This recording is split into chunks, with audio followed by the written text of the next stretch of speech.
Hello बच्चों, क्या हाल चाल, कैसे हो आप सब।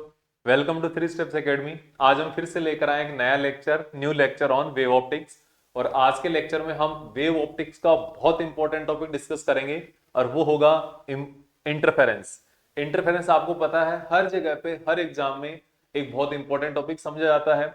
किसी भी, चाहे आप कोई कंपटीशन एग्जाम, नीट, जेई आप कंसिडर कर लो, चाहे आप बोर्ड के एग्जाम कंसिडर कर लो, हम यहां पर इस टॉपिक को यहां पर बिल्कुल डिटेल के अंदर डिस्कशन करेंगे। और यहां पर एक भी ऐसा कॉन्सेप्ट नहीं होगा जो आपसे यहां पर इस लेक्चर को देखने के बाद मिस होगा या फिर आपको कोई चीज समझ में नहीं आएगी। इस चीज की मैं आपको यहां पर फिर से गारंटी दे सकता हूं कि यहां पर जो आप देखोगे, जो आप सुनोगे वीडियो को, अगर आप देख पाओगे पूरा, तो आपको पूरा एकदम हर एक चीज एज इट इज समझ में आएगी, जैसी आपको एग्जाम में लिखनी होती है, जैसी आपको एग्जाम में क्वेश्चंस को, चाहे रीजनिंग के क्वेश्चंस हो, चाहे आपके कोई न्यूमेरिकल क्वेश्चंस हो, किसी भी टाइप का क्वेश्चन सोल्व करने के लिए आपको कोई भी दिक्कत नहीं आएगी। ठीक है, तो हम आज के जो टॉपिक्स मैन बता देता हूं मैं कौन कौन से। सबसे मेन टॉपिक मैंने आपको बता दिया कि आज की लेक्चर में हम इंटरफेरेंस स्टडी करेंगे, और इंटरफेरेंस के बाद बाकी सारे सब टॉपिक होंगे जो हमारे पास यहां पर डिस्कशन करने के लिए है। ठीक है, interference, then coherent and incoherent sources जो इसी का पार्ट है, मैथमेटिकल एनालिसिस ऑफ इंटरफेरेंस, इसी इंटरफेरेंस का एनालिसिस करेंगे, कंस्ट्रक्टिव एंड डिस्ट्रक्टिव इंटरफेरेंस, इसके टाइप्स होंगे। और अगर टाइम मिलेगा हमें तो हम आज यंग्स डबल स्लिट एक्सपेरिमेंट भी स्टार्ट कर चुके होंगे। ठीक है, अब इसके बाद मैं आपको एक चीज बताना ये चाह रहा हूं कि हम आज इस इंटरफेरेंस को दो तरीके से स्टडी करेंगे। पहला हमारा जो मेथड होगा वो होगा शॉर्ट मेथड और डायरेक्ट मेथड, कि आपको जैसे कि कोई वेव, कोई भी एक कोई रैंडम वेव होगी, उसके कारण इंटरफेरेंस हो रहा है, वो आपको एक बेसिक दिमाग के अंदर उस इंटरफेरेंस की पिक्चर सेट करेगा, कॉन्सेप्ट सेट करेगा। फिर उसके बाद हम डिस्कस करेंगे इंटरफेरेंस का, इंटरफेरेंस ऑफ लाइट का एक ऐसा पार्ट जो हम एग्जाम के लिए, ट्वेल्थ क्लास के लिए केवल और केवल लाइट के लिए अप्लाई होगा।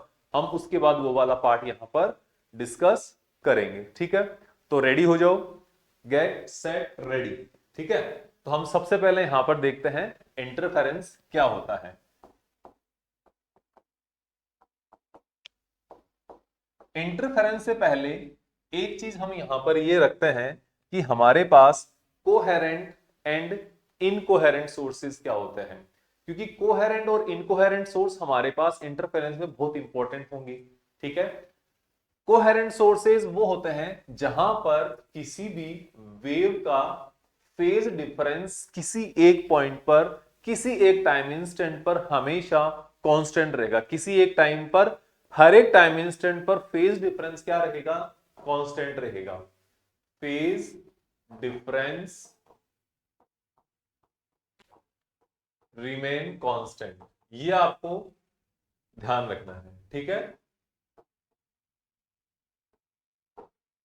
फेज डिफरेंस हमेशा कांस्टेंट रहना चाहिए, इनवेरिएबल रहना चाहिए विद टाइम। टाइम के साथ फेज डिफरेंस का कोई रिलेशन नहीं होगा।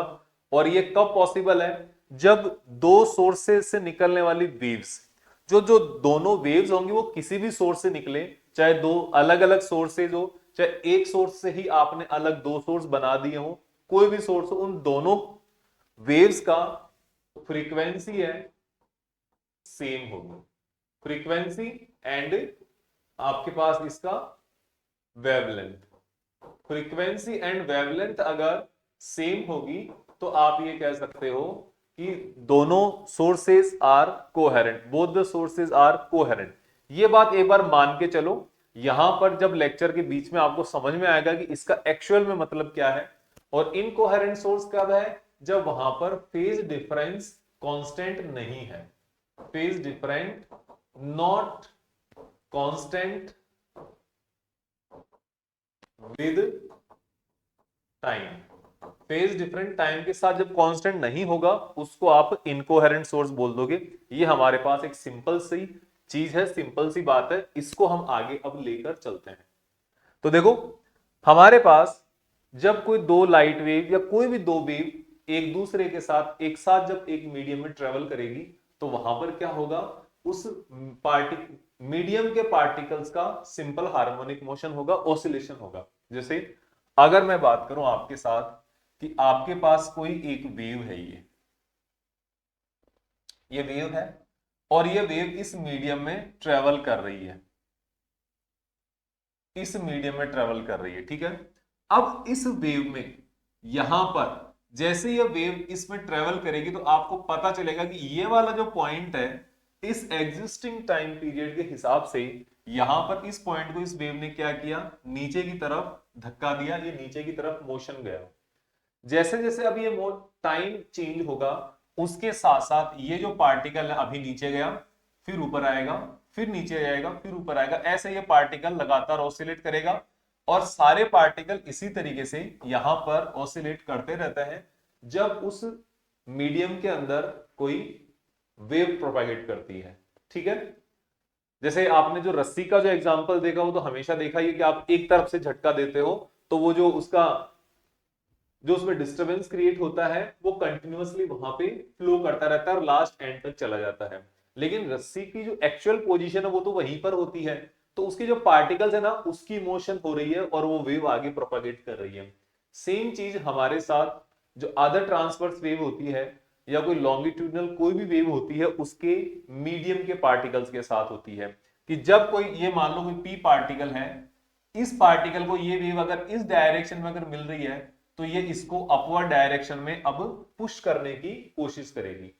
अगर ये वेव यहां पर इसको इस तरीके से मिलेगी, अगर यहां पर इस तरीके से मिलेगी तो अब ये वेव इसको डाउन साइड डायरेक्शन में पुश करने की कोशिश करेगी, तो यहां पर ये लगातार ऑसिलेशन चलता रहता है इन वेव्स के कारण इन पार्टिकल्स के अंदर, मीडियम के पार्टिकल्स के अंदर। ये तो हो गया हमारे पास सिंगल वेव का एक मीडियम में प्रोपेगेट करना। अब हम बात करते हैं सेकेंड वेव के लिए कि अगर किसी मीडियम में दो वेव्स एक साथ ट्रेवल करती है तब क्या होगा। देखो ये आपके पास कोई एक सोर्स है S1, इसकी कोई वेव प्रोड्यूस होगी और इस P पॉइंट के ऊपर पहुंचेगी। मान लो ये जो वेव है यहां पर इस डायरेक्शन में पहुंच रही है, ठीक है, और दूसरा जो सोर्स है वो यहां पर है हमारे पास S2, ये यहां पर पहुंच रही है। अब जैसे भी पहुंचेगी ये लो, ये जो वेव पहुंच रही है ये भी यहां पर सेम डायरेक्शन में हिट कर रही है इस P पॉइंट को। तो यहां पे जब आप देखोगे तो अब ये जो P पॉइंट है दोनों वेव इसको डाउन साइड में धकेल रही है, डाउन साइड में एक तरीके से एनर्जी ट्रांसफर कर इसको मूव करने की कोशिश कर रही है। तो यहां पर अब ये जो P पार्टिकल है ना ये और ज्यादा वाइब्रेट होने लगेगा, इसका ऑसिलेशन और ज्यादा होने लगेगा। लेकिन अगर मैं यहां पर एक और अलग एग्जांपल कंसिडर कर लेता हूं, सपोज आपके पास ये जो S सोर्स है S1, यहां से निकलने वाली वेव इस P पॉइंट पर डाउन साइड से जा रही है, मतलब ऐसे इस एंगल पे मिल रही है इस साइड से, और अभी हम जो बात कर रहे हैं वो एक थोड़ी सी देसी बात है एक तरीके से, मतलब एक छोटे बच्चों वाली बात कर रहे हैं, ओके। इसको टेक्निकल वर्ड्स आ जाएंगे साथ में। अभी यहां पर आप देखोगे तो इस P पॉइंट को, P पार्टिकल को, ये वाली वेव जो फर्स्ट वाली वेव थी ये इसको ऊपर की तरफ धक्का देने की, एम्पलीट्यूड देने की, डिस्प्लेस करने की कोशिश करेगी, और यहां पर जो सेकंड वाला पार्टिकल है ये इस सेकंड वाली वेव है ये इस पार्टिकल को ऊपर से नीचे की तरफ डिस्प्लेस करने की ट्राई करेगी। तो अब यहां पर ये क्या आएगा, इन दोनों का रिजल्टेंट इस केस में और इस केस में जो रिजल्टेंट डिस्प्लेसमेंट आएगा वो रिजल्टेंट डिस्प्लेसमेंट दिया जाता है with the help of principle of superposition से, ठीक है। यहां पर इनका डिस्प्लेसमेंट बताने के लिए क्या काम आएगा, principle of superposition.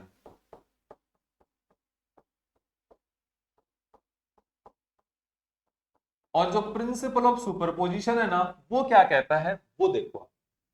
Principle of superposition आपको यह कहता है कि आपके पास अगर दो वेव्स हैं और वो दोनों सेम मीडियम में अगर ट्रेवल करेगी तो उन दोनों वेव्स के कारण उस मीडियम के पार्टिकल्स का नेट एम्पलीट्यूड और net displacement will be vector sum of amplitudes of individual waves, या जो डिस्प्लेसमेंट है that will be vector sum of displacement of individual waves.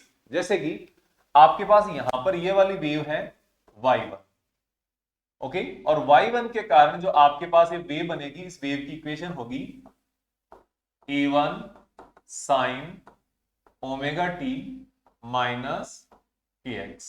ये फर्स्ट वेव की इक्वेशन है आपके पास। सेकंड की वेव की इक्वेशन आपके पास y2 equals to a2 sine omega t minus kx। अगर ये अलग अलग वेव, मान लो सपोज पहले अकेली y वेव प्रोपेगेट होती इसके अंदर, तो इस p पार्टिकल का जो डिस्प्लेसमेंट है वो इस इक्वेशन के साथ देते आप, इस इक्वेशन को यूज करके आप इसका डिस्प्लेसमेंट बताते। और अगर इस सेम मीडियम में अकेली y2 वेव ट्रेवल करती, यहां पर सेकंड वाली वेव ट्रेवल करती, तो उसका डिस्प्लेसमेंट इससे आता। अब हम बात करते हैं इस मीडियम के अंदर दोनों वेव एक साथ प्रोपेगेट कर रही है, एक साथ ट्रेवल कर रही है, तो यहां पर net displacement will be vector sum of displacement by wave 1 and displacement by wave 2। Just like जो आपने फोर्स के लिए जो सुपर इंपोजिशन स्टडी करते हो, F1 vector plus F2 vector plus F3 vector equals to F, ठीक है ना। आपने इलेक्ट्रोस्टैटिक्स में डिस्कस किया था, इलेक्ट्रिक फील्ड के लिए, फोर्स के लिए, इन सब के लिए, तो वहां पर वही चीज यहां पर काम कर रही है कि यहां पर इस पार्टिकल का नेट डिस्प्लेसमेंट इन दोनों वेव्स के कारण इंडिविजुअल डिस्प्लेसमेंट्स का वेक्टर सम होगा। अब वेक्टर सम कैसे बताएं हम, इस वेक्टर सम को एक्सप्लेन करने के लिए मैं यहां पर फिर से एक थोड़ा सा एग्जांपल दे देता हूं। सपोज ये वाला जो पार्टिकल है, फर्स्ट वाली जो वेव है, ये इसको 5 सेंटीमीटर का डिस्प्लेसमेंट दे रही है। सेकंड वाली जो वेव है, ये इसको 3 सेंटीमीटर का डिस्प्लेसमेंट दे रही है। डिस्प्लेसमेंट कुछ भी हो सकता है, 5 3 जो भी है। इन दोनों का आप जब ये दोनों एक सेम डायरेक्शन में जब एक दूसरे के साथ ऐड होगी, सुपर इंपोज होगी, तो यहां पर क्या आएगा, 5 plus 3 is equals to 8 centimetre. 8 centimetre will be net displacement of this particle in this position, ठीक है। दूसरी वाली की बात करें यहां पर, तो मान लो फर्स्ट वाली का अगर 5 सेंटीमीटर है, सेकंड वाली का अगर 3 सेंटीमीटर है, लेकिन एक तो 5 सेंटीमीटर वाली तो इसको अपवर्ड डायरेक्शन में डिस्प्लेस कर रही है, और सेकंड वाली इसको डाउनवर्ड डायरेक्शन, ऑपोजिट डायरेक्शन में डिस्प्लेस कर रही है, तो यहां पर नेट डिस्प्लेसमेंट कितना आएगा, 5 minus 3 is equals to 2 centimetre will be net displacement of this wave, इस दिस पार्टिकल। तो इस पार्टिकल का जो डिस्प्लेसमेंट है वो तो क्या, y1 vector plus y2 vector आ जाएगा। तो यहां पर हम इसको एक जनरलाइज कर सकते हैं कि when in a medium more than one waves travel, then net displacement of the particle of medium will be vector sum of individual displacements of the wave। हर एक वेव का इंडिविजुअल डिस्प्लेसमेंट होगा, इन सबका addition vector sum के बराबर होगा। y4 आ जाएगा, जितने आप लिख सकते हो yn तक सारे आ जाएंगे यहां पे, ठीक है। मान लो यहां पे अब 4 डिफरेंट वेव आ जाए किसी का, और सारी सेम डायरेक्शन में अगर आ जाए, 5 प्लस 3 प्लस 2 प्लस 1, तो जितना सम आता है वो बना दो। इस डायरेक्शन में आ जाए, मान लो 5 एंड 2 सेम डायरेक्शन में आ रही है, 3 एंड 1 ऑपोजिट डायरेक्शन में आ रहे हैं, तो 5 प्लस 2 माइनस 3 माइनस 1, तो ऐसे ही लगातार चलते जाएंगे, जितने जो इसके सेम डायरेक्शन में आ रहे हैं उनको ऐड कर दो। जैसे कि वेक्टर सम जो होता है वो आपको करना है, सिंपल सी बात ही है, ठीक है। ज्यादा इसकी आगे हम इतने बच्चे भी नहीं हो आप, आपको सब समझ में आता है, ठीक है। अब हम यहां पर इसको थोड़ा सा मैथमेटिकली और एनालाइज करते हैं। अभी मैंने आपको एक सिंपल एग्जांपल से बताया है। सपोज यहां पर जो आप इसको देखोगे, तो ये जो आपका P पॉइंट है, जो आपके पास यहां पर P पॉइंट है ना, इसको हम अब एग्जांपल वाली इन रीडिंग्स को यहां से हटा देते हैं। आपको ये समझ में आ गया होगा, आई होप। तो यहां से जो आप देखते हो, तो इन दोनों की जो डिस्टेंस है, यहां से ये डिस्टेंस और यहां से ये डिस्टेंस, क्या दोनों की डिस्टेंस सेम है? नहीं, दोनों की डिस्टेंस यहां पर क्या है, अलग अलग है। तो मैं इस पॉइंट के लिए जो वेव की इक्वेशन मैं यहां पर लिखूंगा y1 के लिए, तो वो इक्वेशन क्या होगी, वो होगी, अब इसको हटा देते हैं इस साइड को भी, कि अब ये पूरा हमारे काम आएगा। ये होगा हमारे पास y1 is equals to a sine omega t minus kx1। kx1 का मतलब ये हो गया कि इस सोर्स से ये जो डिस्टेंस है वो कितनी है आपके पास, x1 है, और सेकंड वाले सोर्स से ये वाली डिस्टेंस कितनी है, x2 है। तो आप यहां से इसके कारण जो y2 होगा उसके लिए यहां पर इक्वेशन बनेगी a1 sine omega t minus kx2। तो आपके पास दो इक्वेशन आ गई। मतलब ये जो इक्वेशन है ना, इसको जब आप डिफाइन करते हो तो this is equation of wave. ये वेव की इक्वेशन है। इसमें t का x का कोई भी पॉइंट हो सकता है, कोई भी वैल्यू हो सकती है, तो ये पूरी वेव को, पूरे मीडियम को डिफाइन कर देती है। ये वाली भी सेम पूरे मीडियम के पार्टिकल्स को डिफाइन कर देती है। लेकिन हमारे पास ये वाले जो दोनों इक्वेशंस है जो मैंने यहां पे लिखी है, ये क्या है, ये सिर्फ और सिर्फ इस पार्टिकल के लिए है, और ये इस पार्टिकल का डिस्प्लेसमेंट बताती है। ये पूरी वेव को डिफाइन नहीं करती, क्योंकि हमने यहां पर इसकी पोजीशन को, x को क्या कर दिया, डिफाइन कर दिया, फिक्स कर दिया। ये इस पॉइंट सोर्स से x2 डिस्टेंस पर है, ये इस पॉइंट सोर्स से x1 डिस्टेंस पर है। ठीक है। और यहां पर आपको पता है मेरे पास जो यहां पे ये वाली जो टर्म है ना, ये वाली टर्म, इसको क्या बोलते हैं, इसको बोलते हैं फेज एंगल। इसको बोला जाता है बेटा फेज एंगल बोला जाता है। फेज एंगल का मतलब आप समझते हो कि जब हमारे पास कोई भी जो ओसिलेशन होता है वहां पे, तो ओसिलेशन के अंदर इस पार्टिकल का जो ओसिलेशन होगा, तो पेंडुलम जो होता है वो यहां से ये ओसिलेट करता है। ठीक है। अब जब यहां पे हम जीरो फेज लेते हैं, तो जब यहां से लेके यहां तक जाएगा तो जीरो से लेके 90 तक फेज होता है, फिर यहां से लेके वापस यहां तक आता तो फेज होता है 90 से 180, यहां से वापस इधर आता है तो 180 से 270, और यहां से वापस यहां आता है तो फिर 360। अब जीरो में मोशन की डायरेक्शन क्या है, इधर है। 360 में भी मोशन की डायरेक्शन क्या है, इधर है, वेलोसिटी की डायरेक्शन, और डिस्प्लेसमेंट भी दोनों का इधर बढ़ रहा है। लेकिन 90 से 180 के बीच में क्या है, डिस्प्लेसमेंट तो इधर है, लेकिन मोशन जो है ना वो क्या है, ओपोजिट है, मोशन ओपोजिट डायरेक्शन में आ रही है। तो फेज एंगल का काम होता है उसकी मोशन की, उस पर्टिकुलर पार्टिकल की डिस्प्लेसमेंट एंड उसकी वेलोसिटी की डायरेक्शन दोनों बताता है। या पहले से आई होप जानते होंगे, नहीं जानते तो मैंने अब बता दिया आपको कि कोई भी जो फेज होता है उस पार्टिकल के डिस्प्लेसमेंट को भी बताता है कि वो इस साइड में है कि इस साइड में है, और साथ ही साथ वो मोशन की डायरेक्शन को भी बताता है। अगर 0 से 90 है तो वो इस डायरेक्शन में तो इसका डिस्प्लेसमेंट है, और वेलोसिटी की डायरेक्शन भी यही है। लेकिन जब 90 से 180 है तो उसका डिस्प्लेसमेंट तो इधर ही है, किसी में से, इनमें से ही किसी एक पॉइंट पर है, लेकिन उसकी वेलोसिटी की डायरेक्शन अब इधर है।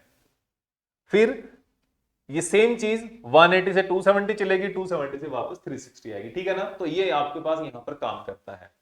अब हम बात क्या कर रहे हैं कि इन दोनों को जब आप, ये दोनों वेव एक साथ इसके अंदर से ट्रेवल कर रही है, तो हमारे पास इस p पार्टिकल का नेट डिस्प्लेसमेंट क्या होगा, तो आप लिखोगे net displacement of particle p will be y equals to y1 plus y2, y1 vector plus y2 vector, और वेक्टर के साथ यहां पे आपको क्या बता रहा है, ये आपको इसका फेज बता रहा है। ठीक है। तो अब इन दोनों की वैल्यू लिखोगे तो आपके पास आ जाएगी a1 sine omega t minus kx plus a2 sine omega t minus kx। अभी तक मैंने सिर्फ x लिखा है, लेकिन ये यहां की इस पर्टिकुलर पॉइंट की बात कर रहे हैं ना, तो this will be x1 and this will be x2। ये आपको ध्यान रखना है। अब आप देखो यहां पर ये वेव इक्वेशन है अलग अलग वेव्स की। ये फर्स्ट वेव के कारण डिस्प्लेसमेंट है, ये सेकंड वेव के कारण डिस्प्लेसमेंट है। ये क्या है, ये इन दोनों डिस्प्लेसमेंट का नेट डिस्प्लेसमेंट है। मतलब ये है कि ये इस पार्टिकल का दोनों वेव एक साथ जब प्रोपागेट करेगी उस टाइम का डिस्प्लेसमेंट है। और इसमें से ए क्या है, ए1 क्या है, A1 is a displacement due to first wave, displacement का amplitude due to first wave, और सेकंड क्या है, amplitude due to second wave जो A2 है। तो इन दोनों का मैं क्या बोल रहा हूं बार बार, आपको वेक्टर सम निकालना है। और वेक्टर सम कैसे कैलकुलेट करते हो वो आपको पता है। वेक्टर सम के लिए आपको क्या करना पड़ेगा, फिर से हम लिख लेते हैं। देखो आपके पास है यहां पर y is equals to y1 vector plus y2 vector is equals to a1 sine omega t minus kx1 plus a2 sine omega t minus kx2। यही है ना सब कुछ। इन दोनों का ये वेक्टर सम करना है। तो यहां पर एक वेक्टर A1 के लिए बना दो, दूसरा वेक्टर आप A2 के लिए बना दो, दोनों का वेक्टर सम करने के लिए। तो यहां पर देखो जो ये वाला है, एक का फेज एंगल ये है और दूसरे का फेज एंगल ये है। इन दोनों में एक फेज का डिफरेंस होगा, इन दोनों में फेज का डिफरेंस होगा। और फेज का डिफरेंस क्या है वो समझ के चलो। यहां पे फेज डिफरेंस होगा आपके पास pi is equals to omega t minus kx1 minus omega t minus kx2। यही तो हुआ। और जब आप इसको पूरे को सोल्व करोगे तो आपके पास आ जाएगा omega t minus kx1 plus omega t, sorry y plus minus omega t plus kx2। Omega t cancel out, k common आ गया और आपके पास बनेगा x2 माइनस x1। k क्या होता है, k होता है प्रोपगेशन कांस्टेंट, जिसको आप लिखते हो 2 पाई अपॉन लैम्डा। और x2 माइनस x1 क्या है, x2 माइनस x1 क्या है। जब आप इसको यहां पर देखते हो तो दोनों जो वेव्स है, जितना पाथ इनको ट्रेवल करना पड़ रहा है, इसको x1 इसको x2, दोनों के पाथ ट्रेवल करने वाले पाथ के बीच का डिफरेंस ही तो है, ये पाथ डिफरेंस ही तो एक्चुअल में। तो ये हो गया आपके पास क्या, पाथ डिफरेंस। तो ये पाथ डिफरेंस क्या हो जाएगा, इसको आप डेल्टा x से भी रिप्रेजेंट कर सकते हो और इसको आप जनरली डेल्टा से भी रिप्रेजेंट कर सकते हो, सिर्फ और सिर्फ किससे, डेल्टा से। ठीक है, अब हम इसके अंदर और देखते हैं। जब आप इसको देखोगे तो यहां पर क्या हो गया, this is the relation between phase difference and path difference. ये फेज का डिफरेंस है, ये पाथ का डिफरेंस है। इसकी वैल्यू प्लेस करके, इसकी वैल्यू यहां पर बार बार अलग अलग सब्स्टिट्यूट करके आप फेज डिफरेंस निकाल सकते हो। ठीक है, तो ये फेज डिफरेंस हमारे पास इन दोनों के वेक्टर सम को सोल्व करने के काम आएगा। तो मैं अगर यहां पर सबसे पहले बना लेता हूं, कोई भी एक वेक्टर है जो सबसे पहले बना लो। कोशिश ये रहनी चाहिए जो कम फेज पर है, जिसकी फेज वैल्यू कम है, इनिशियल है, वो पहले बनाते हैं। तो this is your vector A1। Then A2 जो है वो आपका वेक्टर यहां से आ जाएगा, ये आपका वेक्टर A2, और इसका एम्पलीट्यूड कितना है, A1 है, इसका मैग्नीट्यूड A1 है, इसका मैग्नीट्यूड A2 है। अब इन पूरे को सोल्व करोगे तो आपको पता है पैरेललोग्राम को आप पूरा कर लो, इसको वेक्टर सम के लिए पैरेललोग्राम लो लग जाएगा। और this will be your resultant wave which is A1 plus A2। इस रिजल्टेंट एम्पलीट्यूड को फाइंड आउट करने का वेक्टर के लिए आपके पास डायरेक्ट फॉर्मूला है। तो आप लिख सकते हो R square is equals to A1 square plus A2 square plus 2A1 A2 cos phi. इन दोनों के बीच का एंगल क्या है, ये है पाई। ये जो एंगल है दोनों के बीच का, ये पाई एंगल, और this pi is replicated here. A1 square plus A2 square plus 2A1 A2 cos phi, ये आपके पास क्या हो गया, इसका रिजल्टेंट का स्क्वायर हो गया। अब जो रिजल्टेंट वेव होगी ना, उसका एम्पलीट्यूड कितना आएगा, कितना आएगा, इससे आएगा। और यहां पर रिजल्टेंट का एम्पलीट्यूड किस चीज पर डिपेंड कर रहा है, किस चीज से वेरी हो रहा है, वो हो रहा है सिर्फ और सिर्फ किससे, फाई से वेरी कर रहा है। फाई में क्या वेरी हो रहा है, डेल्टा एक्स के साथ वेरी हो रहा है। ठीक है, तो अब हम बात कर लेते हैं इसके फेज की, कि इसका फेज एंगल मतलब फर्स्ट के साथ इसका एंगल कितना बन रहा है, ये है हमारे पास क्या, थीटा। तो ये बनेगा आपके पास tan theta is equals to क्या होता है, वेक्टर को दूसरा वाला जो एंगल होता है रिजल्टेंट वेक्टर का उसको याद करो, तो आपको वहां से पता चलेगा a2 sine pi upon a1 plus a2 cos phi. इतना एंगल से, इस थीटा एंगल से ये ए के साथ एंगल बनाएगा, इतना फॉरवर्ड रहेगा इतना बैकवर्ड रहेगा। तो ये आपके साथ इसका रिजल्टेंट वेव आ गया, फेज डिफरेंस आ गया रिजल्टेंट वेव का, और ये आ गया आपके पास इसका एम्पलीट्यूड। अब अगर आपको जो रिजल्टेंट वेव है उसका नेट डिस्प्लेसमेंट, उसका नेट फॉर्मूला आपको लिखना हो कि रिजल्टेंट वेव का इक्वेशन लिखो आप, तो यहां से आप लिख सकते हो वेव इक्वेशन क्या होती है, amplitude into sine theta, amplitude into sine, और अंदर ओमेगा टी माइनस के एक्स, यही तो था पहले वाला। तो हम इसका भी लिख देंगे कि यहां पर हमारे पास y की जो इक्वेशन आएगी वो आएगी r sign omega t minus के एक्स। ये हमारे पास उस वाले केस में थी पहले वाले में, लेकिन यहां पर ओमेगा टी माइनस के एक्स प्लस थीटा, ये आपके पास यहां पर इसका एम्पलीट्यूड आ गया, इसका डिस्प्लेसमेंट आ गया। एम्पलीट्यूड तो आर है और डिस्प्लेसमेंट यहां पर क्या है ये, और थीटा किससे आगे है, थीटा किससे बना हुआ है, थीटा बना हुआ है A1 से। तो यहां पर ये आपके पास क्या आ गया, रिजल्टेंट वेव का वेव इक्वेशन आ गई। और ये जो वेव इक्वेशन है ना, this wave equation is equation of resultant wave, ये आपको माना, ये रिजल्टेंट वेव का डिस्प्लेसमेंट का वैल्यू आ गई, ये क्या आ गया इसका एम्पलीट्यूड, और ये क्या आ गया इसका, इस फाई की वैल्यू ये थीटा आ गई। ये हमारे पास इसका एक छोटा फॉर्म है, हमने इसको एक डायरेक्ट मेथड से कर लिया बिना इसका मैथमेटिकल ज्यादा डीप में जाएं। अब यहां पर एक चीज आप देखो, इन दोनों वेव इक्वेशन में हमने, दोनों वेव्स में हमने कंसिडर क्या किया था, हमने यहां पर कंसिडर किया था कि आपके पास इस वेव में, फर्स्ट वाली वेव के अंदर जो वेव है इनमें, इस वेव के अंदर फ्रीक्वेंसी क्या है,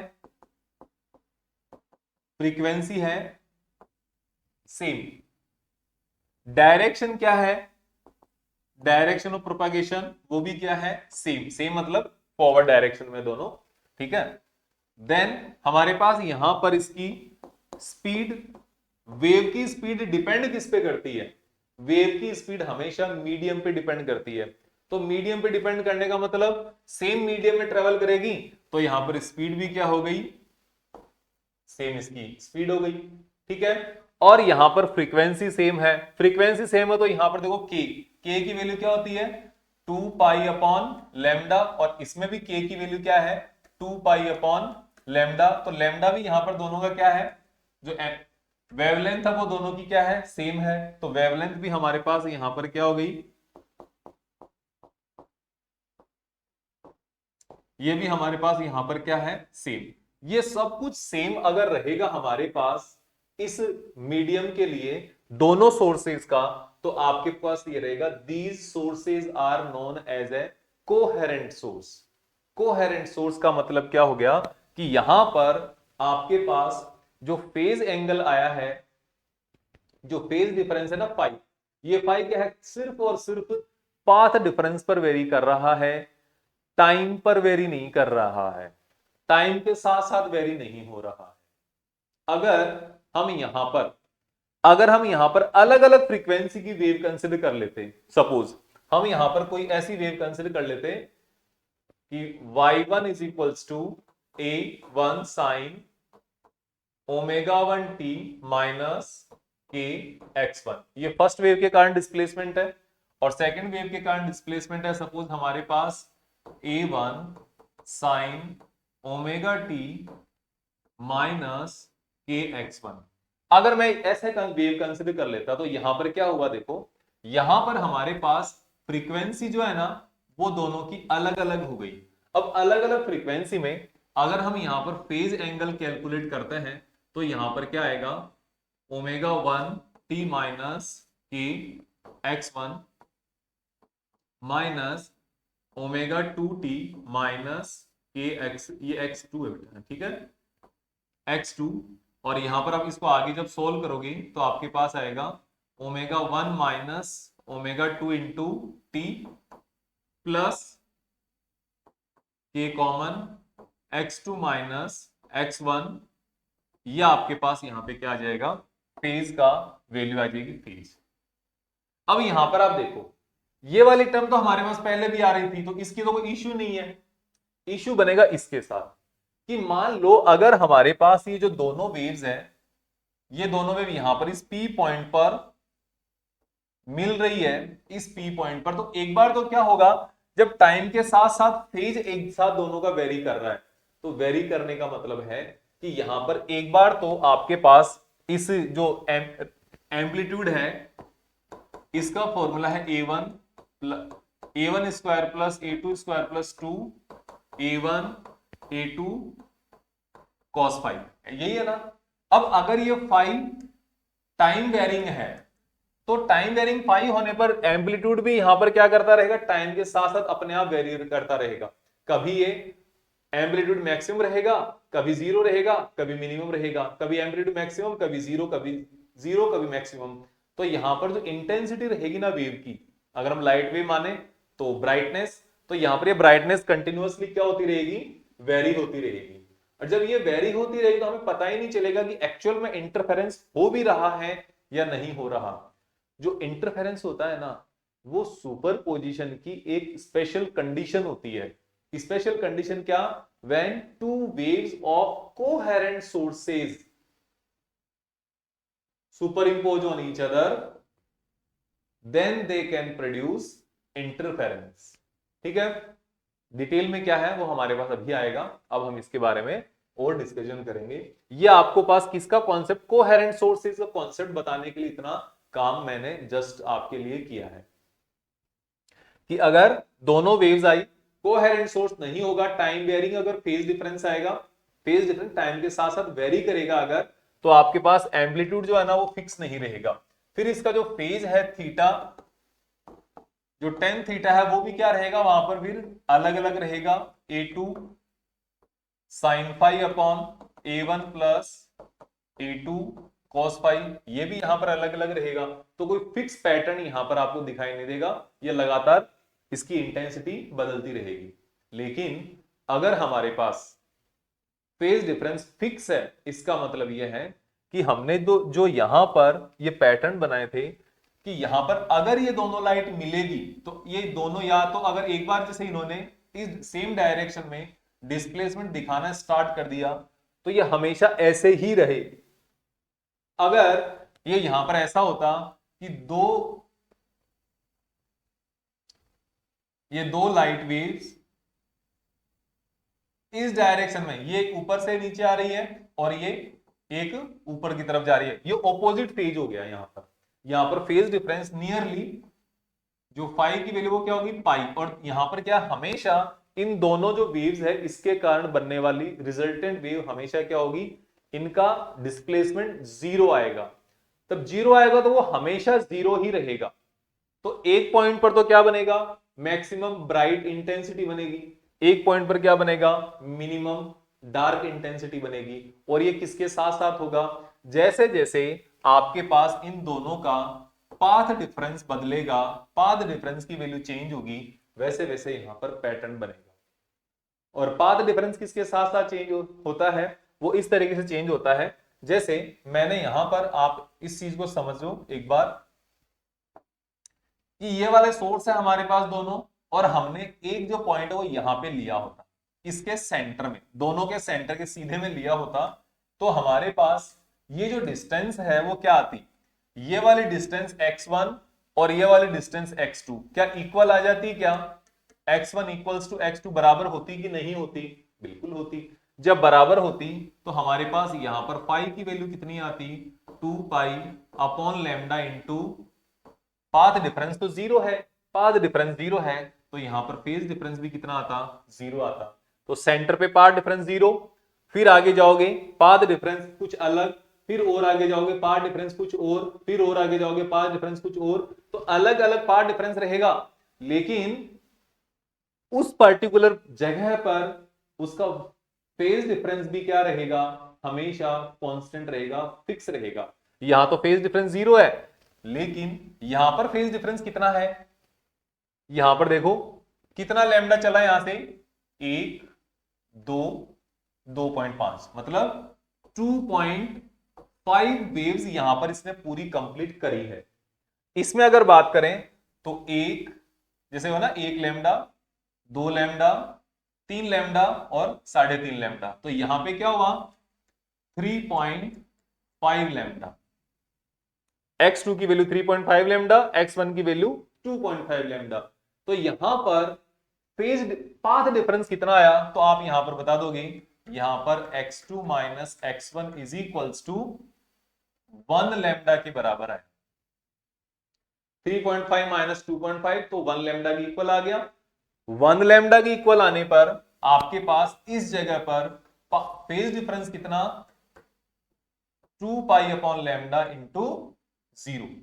जीरो था तो यहां पर क्या आ जाएगा, लैम्डा आ जाएगा, तो ये जीरो से जीरो कैंसिल आउट, यहां पर क्या हो जाएगा, क्योंकि यहां पर इनिशियल इनमें कोई भी फेज डिफरेंस नहीं है, इनिशियली कोई भी फेज डिफरेंस नहीं है। इस जगह पर देखोगे तो यहां पर इनिशियली ही फेज डिफरेंस है, इनिशियली एक यहां से ऊपर से स्टार्ट हो रही है, एक नीचे से स्टार्ट हो रही है, ये पॉजिटिव 90 पे जा रही है, ये 270 पे जा रही है डायरेक्टली, यानी नेगेटिव 90 पे जा रही है, तो यहां पे तो ऑलरेडी पाथ डिफरेंस है, इसका केस वैसे कंसिडर किया जाएगा।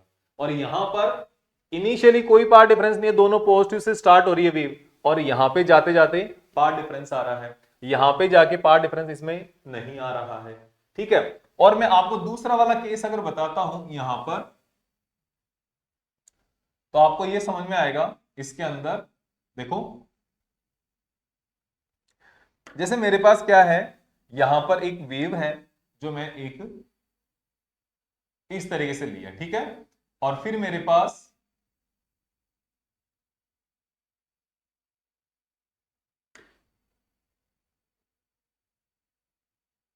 इस तरीके से लिया, तो यहां पर आप देखोगे तो इसने कितना लैम्डा ट्रेवल किया, 1 लैम्डा एंड 2 लैम्डा, काम खत्म। इसने 2 लैम्डा का डिस्टेंस ट्रेवल किया है, पाथ ट्रेवल किया है एक्चुअल में, और इसने यहां से आप देखोगे तो इसने पूरा किया 1 लैम्डा। देखो ये थोड़ा दिखने में आपको हो सकता है पूरा सही से नहीं दिख रहा हो, इस तरीके से आप देखो, है ना, 1 lambda, 2 lambda and next 2.5 lambda. तो यहां पे फेज डिफरेंस कितना है, डेल्टा एक्स लैम्डा बाई 2 या 0.5 लैम्डा का पाथ डिफरेंस आया है। जब ये पाथ डिफरेंस को आप फेज डिफरेंस में कन्वर्ट करोगे तो फेज डिफरेंस पाई की वैल्यू कितनी, 2 pi upon lambda into path difference जो कि लैम्डा बाई 2 है, तो यहां पे कितना, पाई। जब पाई आप यहां पे रखोगे तो इस कंडीशन में इसका एम्पलीट्यूड कितना आएगा, जीरो आएगा। कैसे, दोनों का रख के देख लेते हैं। एक बार हम यहां पर जो 2 पाई रख लो चाहे जीरो रख लो, एक ही बात है। यहां पर हम कोई 2.5 रख लेते हैं। देखो यहां पे ये वाला इस टाइप का जो पॉइंट होगा ना, वो इन दोनों के बीच में होगा, यहां पे कहीं पे, जहां पे एक को चलना पड़ेगा 2.5, एक को चलना पड़ेगा 3, ऐसे। तो हाफ का डिफरेंस आ गया, और वही हाफ का डिफरेंस आपका यहां पर आया है। और यहां पे जो हाफ का डिफरेंस आया है, इसमें आप अगर देखोगे यहां पे इसका एम्पलीट्यूड में, तो यहां पर देखो a1 square plus a2 square plus a1 a2 cos five की वैल्यू, फाइव की वैल्यू अगर आप जीरो रखोगे तो ये 1 हो जाएगा। ऐसे देखो r is equals to a1 square plus a2 square, ये r स्क्वायर है ना, बिल्कुल, plus 2 a1 a2 cos, zero रख लो चाहे 2 पाई रख लो, एक ही बात है ना दोनों केस के लिए। तो यहां पे क्या आ जाएगा, a1 square plus a2 square plus 2a1 a2। तो यहां से a1 plus a1 square a2 square plus 2a1 a2, तो ये क्या हो गया, ये a1 प्लस a2 का स्क्वायर हो गया यहां पे,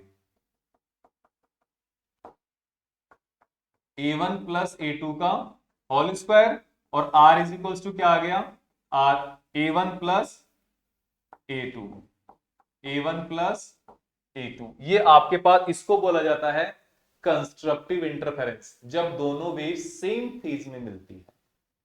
और अगर हम यहां पर नेगेटिव वाले का बात करेंगे, ऑपोजिट वाले का बात करेंगे, तो यहां पे बना देता हूं मैं, तो आपके पास क्या आएगा, r square equals to a1 square plus a2 square plus 2a1 a2 cos pi. Cos pi की वैल्यू कितनी होती है, -1 होती है, तो इसको आप क्या लिखोगे, -2a1 a2। तो ये क्या हो जाएगा, r square equals to a1 minus a2 का होल स्क्वायर। तो अगर आप यहां से r की वैल्यू फाइंड आउट करोगे तो a1 माइनस a2, ये आपके पास क्या, डिस्ट्रक्टिव इंटरफेरेंस हो जाएगा। डिस्ट्रक्टिव का मतलब दोनों एक दूसरे को वेव्स वहां पर ऑपोजिट फेज में मिल रही है, दोनों एक दूसरे के डिस्प्लेसमेंट को कैंसिल आउट करने की कोशिश कर रही है। जैसे कि यहां पर देखो, यहां पर भी वही केस है, इस वेव ने कितना लैम्डा ट्रेवल किया, 1 लैम्डा 2 लैम्डा। इस वेव ने यहां से लेके यहां तक कितना, 1 lambda 2 lambda and half lambda, तो यहां पे हाफ का डिफरेंस है। इसके लिए आपके पास जो आर a1 माइनस a2 जो हमने कंसिडर किया था ना, अगर एक का 5 है एक का 3 है, तो 5 माइनस 3 इज इक्वल्स टू 2। और हम पीछे वाले में अगर हम देखें यहां पर, एक का अगर मान लो 5 है, एक का +3 है, तो a1 plus 5 plus 3 is equals to क्या हो जाएगा, 8 हो जाएगा इसके लिए। ठीक है, तो ये आपको यहां पर ध्यान रखना है। अब हम बात करते हैं हमारे पास जो एग्जाम के लिए हमें करना है उसके बारे में डिटेल के अंदर डिस्कशन करते हैं। ये मैंने आपको एक इसलिए बताया है कि आपने ऑलरेडी कहीं से पढ़ रखा है पहले अपने स्कूल से या कहीं से भी, तो आपको ये चीज अच्छे से समझ में आ जाए। अब हम बात करेंगे हमारा इसका एक्चुअल जो एनालिसिस है उसके बारे में। एक्चुअल एनालिसिस कैसे होगा वो हम देखते हैं। ठीक है, तो इसके अंदर अपने को सबसे पहले तो देखना है क्या, कोहेरेंट सोर्सेज। तो कोहेरेंट सोर्स हमने बता दिया, बहुत अच्छे से हो गया हमारे पास। क्या होता है coherent source, coherent sources are दो sources which have constant phase difference. And constant phase difference कैसे मिलेगा, the sources which can produce the wave, light wave of same frequency and same wavelength.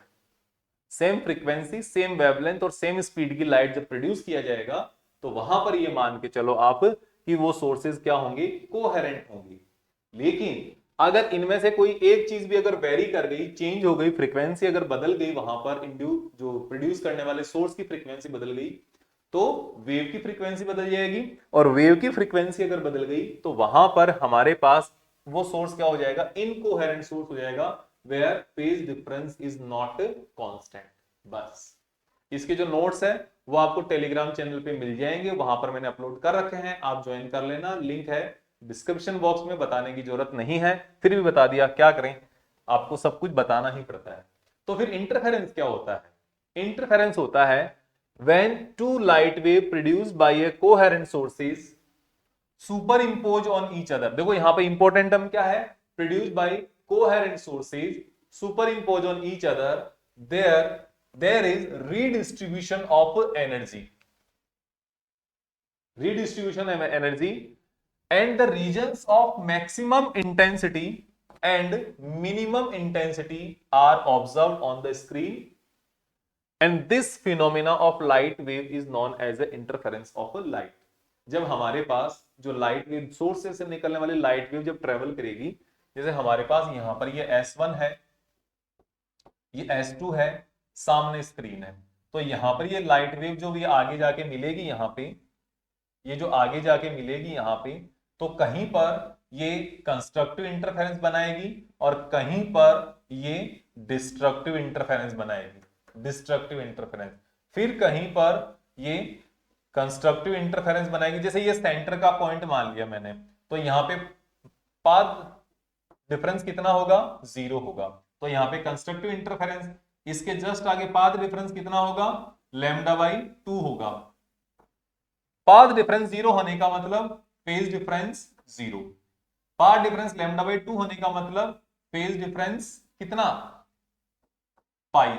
Relation भी बता देता हूं, pi is equals to 2 pi upon lambda into delta x, जिसको आप क्या बोलते हो, पाथ डिफरेंस बोलते हो। समझ में आया? पाथ डिफरेंस को हमेशा डेल्टा एक्स ही नहीं बोलते, इसको सिर्फ डेल्टा से भी रिप्रेजेंट कर देते हैं, ये भी ध्यान रखना आप, ठीक है ना। देन यहां पे अगर आप वैल्यू रखोगे तो ये पाई आ जाएगा, यहां पे वैल्यू रखोगे तो 0 आ जाएगा। फिर इधर आप देखोगे तो यहां पे पाथ डिफरेंस कितना हो जाएगा, सबसे पहला लैम्डा हो जाएगा। लैम्डा हो जाने के बाद यहां पर फेज डिफरेंस कितना आ जाएगा, 2 पाई आ जाएगा। नीचे अगर देखोगे तो -λ/2, और नीचे देखोगे तो -λ, ऊपर देखोगे तो फिर 3λ/2, नीचे -3λ/2, ऐसा ही ऊपर नीचे चलता जाएगा।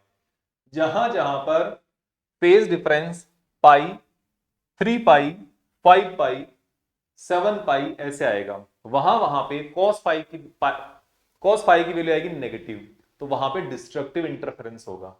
और जहां जहां पे cos फाई की वैल्यू +1 रहेगी, मतलब फाई की वैल्यू 0, 2 पाई, 6 पाई, 8 पाई, 10 पाई, उस कंडीशन में हमारे पास यहां पर मैक्सिमम इंटेंसिटी मिलेगी, दोनों वेव्स के एम्पलीट्यूड ऐड होंगे।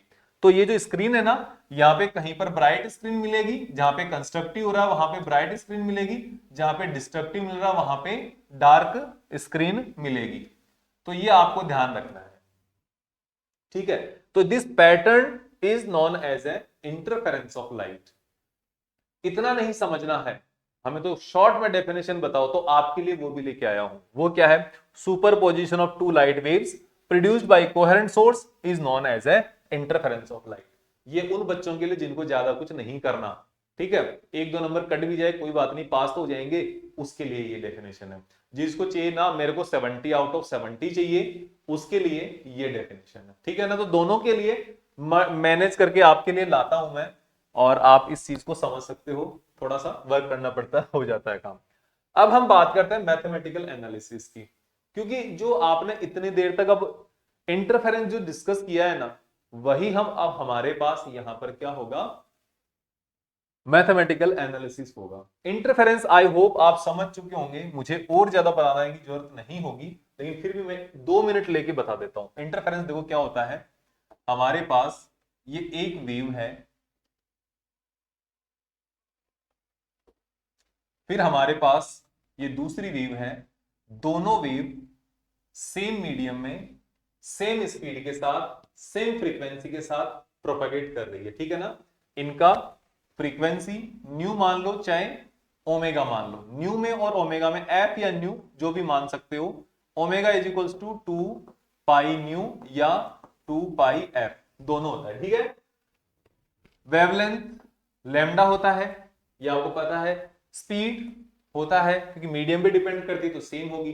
जब ये दोनों लाइट वेव एक दूसरे के साथ यहां पर साथ साथ चल रही है, देखो यहां पे थोड़ा बहुत कोई डिफरेंस आ जाएगा अपने, क्योंकि डायग्राम जो वो हैंड फ्री हैंड से बनाया हुआ है, तो थोड़ा बहुत डिफरेंस यहां पर पॉसिबल है। तो आप इसको ज्यादा वैसे बच्चों वाली तरह सीरियस मत लेना, आप समझदार हो उसके हिसाब से लेना, ठीक है ना।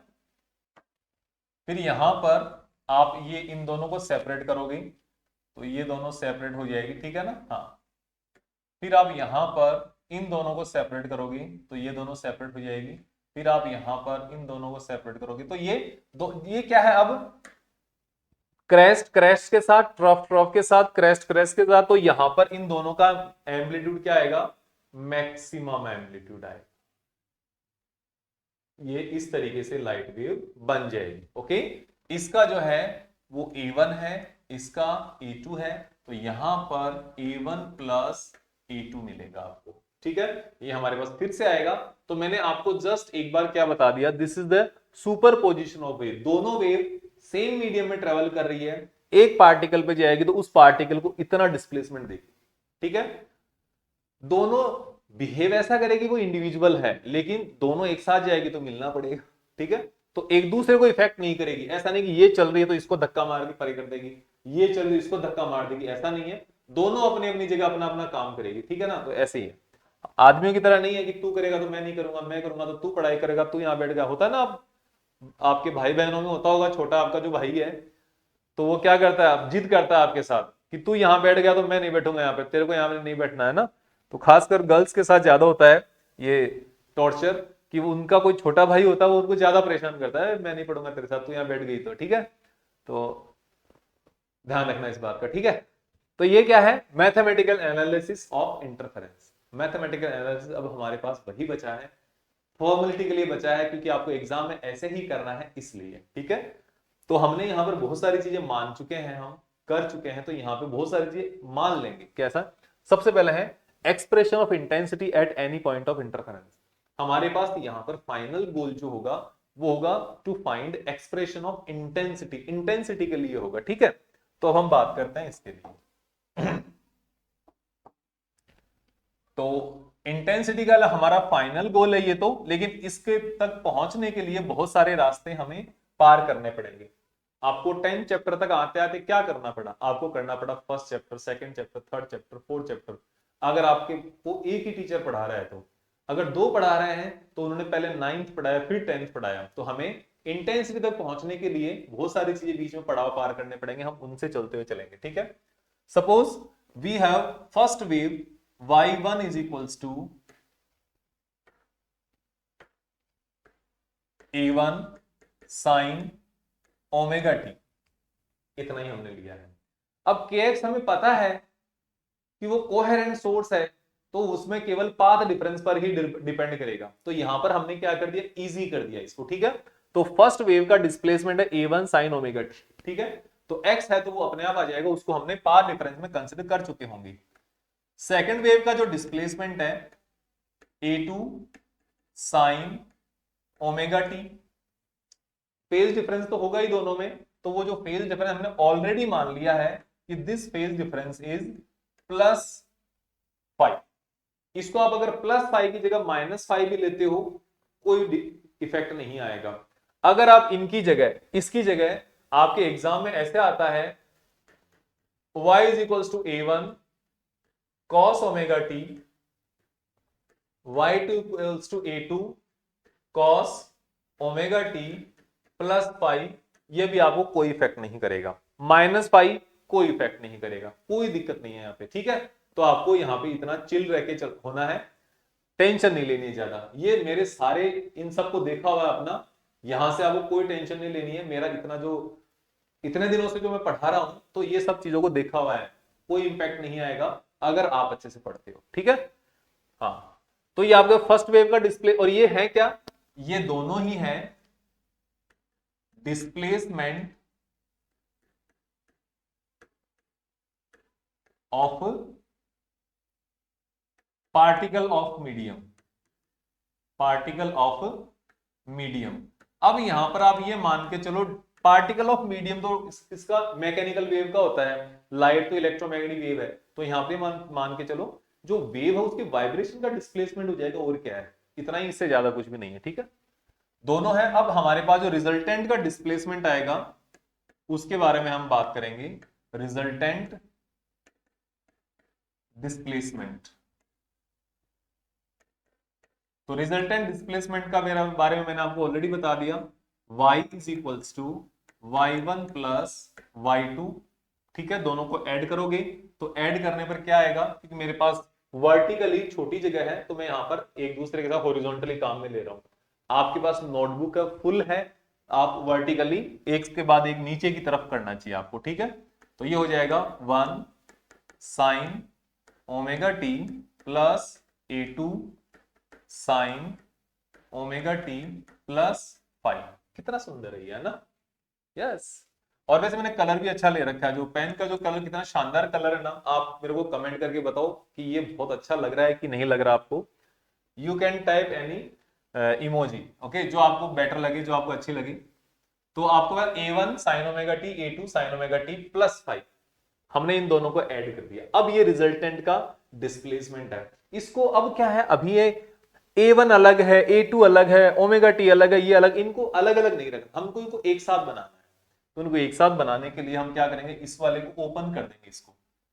तो हमारे पास है A1 sine omega t plus A2 sine omega t sine omega t cos phi. ये कैसे है, साइन ए प्लस बी के जैसा है, तो sine A cos B and plus cos A जो कि ओमेगा टी है, साइन बी जो कि फाई है।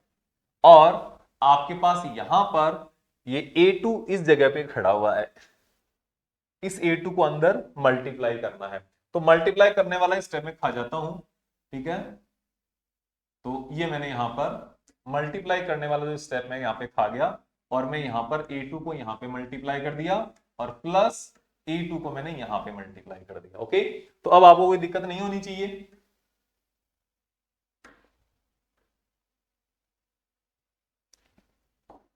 ये आपके पास अंदर तक चला गया ये, ठीक है। अब हम क्या है, ये साइन ओमेगा टी यहां पर है, ये साइन ओमेगा टी यहां पर, दोनों को कॉमन रख देंगे। तो इसको कॉमन रखने के बाद जो बचेगा वो पहले लिख लेंगे। इधर से आएगा A1 प्लस इधर से आएगा A2 कॉस फाइव, और ये साइन ओमेगा टी क्या आ गया, कॉमन आ गया। क्यों लिया इसी को हमने कॉमन, ये भी बता देता हूं। A2 sine phi into cos omega t. ये हमने इनको ऐसे अरेंज क्यों किया, ये भी एक बड़ी दिलचस्प बात है। इनको हमने अरेंज क्यों किया, इनको हमने अरेंज क्यों किया, क्योंकि ये है वो डिस्प्लेसमेंट एम्पलीट्यूड वाली टर्म, तो ये है एम्पलीट्यूड वाली टर्म, ये है, ये एम्पलीट्यूड देगी आपको, ये वाली टर्म और ये वाली टर्म। ये क्या है, ये केवल गिनती बढ़ाने के लिए है। गिनती किसकी, नंबर ऑफ ऑसिलेशन की। नंबर ऑफ ऑसिलेशन का मतलब फ्रीक्वेंसी, तो ये केवल फ्रीक्वेंसी टर्म है, ठीक है ना। कुछ लोग धरती पे आके कुछ ना कुछ करते हैं, कुछ सक्सेस होने के लिए, कुछ काम करने के लिए, कुछ डॉक्टर बनने के लिए, इंजीनियर बनने के लिए, आर्टिस्ट बनने के लिए, म्यूजिशियन, डांसर, सिंगर, जो कुछ भी बनने के लिए, बिजनेस करने के लिए, सब कुछ करने के लिए करते हैं, ठीक है। लेकिन कुछ लोग होते हैं वो सिर्फ पॉपुलेशन में अपना नंबर बढ़ाने के लिए आते हैं, कि यहां पर एक 80 किलो का यहां पर एक और बोझ अवेलेबल है, ठीक है। तो ये जो है ना, ये उस चीज का काम है, नंबर बढ़ाने का काम कर रहा है। नंबर का मतलब फ्रीक्वेंसी बढ़ाने का काम कर रहा है, ठीक है। और ये है ना, ये एक्चुअल में काम इनका है, ये आपके एम्पलीट्यूड में हेल्प करेंगे ये। तो इनको अगर एम्पलीट्यूड में हेल्प करेंगे ना, तो इन्हीं को हम मान के चलेंगे, फिर एम्पलीट्यूड इनसे आएगा। एम्पलीट्यूड कितना आएगा ये आप देखो, एम्पलीट्यूड का होगा, यहां पर जब आप इनको देखोगे, अंडरस्टैंड करोगे, समझोगे, तो आपको पता चलेगा कि डायरेक्ट हम इनसे एम्पलीट्यूड नहीं कैलकुलेट कर सकते, बहुत लॉन्ग मेथड हो जाएगा। हमने एक शॉर्ट मेथड निकाला है, हमने निकाला मतलब एनसीईआरटी में भी है, मैंने खुद ने वहां पे इनोवेशन नहीं किया है, हम पढ़ते आ रहे हैं, ठीक है। शॉर्ट मेथड क्या है, आपके पास अगर मैथ्स में कोई टिपिकल सवाल आ रहा है, तो आपको वहां पे कुछ पता होता है, कुछ एक्स क्या होता था, आपकी जिस चीज की प्राइस पता ही नहीं है, जिस चीज की वैल्यू पता ही नहीं, उसको क्या मान लेते थे, आप बोलते थे कि suppose price of notebook is x, suppose value of age of this person is x, फिर इक्वेशन बनाते थे, ठीक है। क्या उस आदमी की या उस औरत की या उस पिताजी की, उस बेटे जी की, जो भी वहां पे आ रहा है, क्या उसकी उम्र, एज एक्स होती थी क्या, नहीं, एक्स तो नहीं होती थी। तो फिर क्या होती थी, एज कुछ और होती थी। आप एक्स को मान लेते थे, फिर उस एक्स की वैल्यू फाइंड आउट कर लेते थे। वही चीज हम यहां पे कर लेंगे, वैल्यू कुछ और है लेकिन हम मान कुछ और रहे हैं, और उस जो और मान रहे हैं उसकी हम वैल्यू फाइंड आउट कर लेंगे, तो वो हमारा आंसर हो जाएगा। समझ में आया, तो यही चीज है, बात कुछ और थी, बताई कुछ और गई, और वही बात आपके काम आ गई। इतना ही काम है, ठीक है ना। यहां पर भी बात कुछ और है, बता कुछ और रहे हैं, और वही आपके काम आएगी। सिंपल सी बात है कि हमारे पास एक्स की वैल्यू नहीं होती है, हम एक रैंडम मान लेते हैं, लेकिन फिर उसकी वैल्यू फाइंड कर लेते हैं। तो फाइंड करने वाली वैल्यू तो एक्चुअल है, वही चीज यहां पर है। तो हम क्या करेंगे यहां पे कि लेट क्या,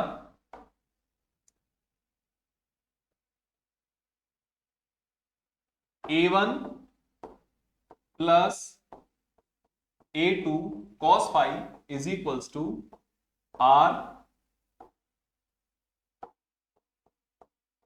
cos theta and A2 sin phi equals to R sin theta. हमने केवल बस मान लिया, लेट कर लिया इनको, ठीक है। और इनमें मैंने दोनों को इक्वेशन नंबर 1 को 1 दे दिया और इक्वेशन नंबर दूसरी को 2 दे दिया। मान क्यों लिया? क्योंकि R जो है ना, R हमने कंसिडर कर लिया, suppose R is an amplitude of y और थीटा इज एन, y मतलब रिजल्टेंट इसका, थीटा मतलब is a phase angle of y, resultant का फेज एंगल है, ठीक है ना। इनको अब हम आगे नेक्स्ट पेज पर लेके चलते हैं, क्या होता है नेक्स्ट पेज पर लेके चलेंगे तो हमें किसकी वैल्यू फाइंड आउट, देखो हमने सोच समझ के माना है। आप अगर ये मान लो भाई मैं r equals to tan theta मानूंगा, r कोड थीटा मानूंगा, ऐसे नहीं, ये r साइन थीटा और r cos थीटा, ऐसे ही कंसिडर करना है। इसको हम नेक्स्ट पेज पे लेके चलते हैं और नेक्स्ट पेज पर हमें क्या करना है, फ्रॉम 1 स्क्वायर प्लस 2 स्क्वायर, 1 क्या है, 1 है A1 plus A2 cos phi, r इसको r cos थीटा, ठीक है। तो यहां पर है A1 plus A2 cos phi का होल स्क्वायर, सेकेंड क्या है A2 साइन फाइव का whole square is equals to, अब सेकेंड वाली टर्म क्या है, ओपोजिट वाली टर्म क्या है, दूसरी साइड में यार cos थीटा है, यार साइन थीटा है, तो आपके पास आ जाएगा r cos theta square plus r sine theta square, ठीक है ना, होल स्क्वायर है सबका। इसको सबको ओपन करते जाओ, पहले ओपन होगा, देखो ये आएगा A1 square plus A2 square cos square phi plus 2A1 A2 cos phi plus A2 square sine square phi is equals to R square cos square theta plus R square sine square theta, ठीक है। Open किया सिर्फ, और कुछ भी नहीं किया है।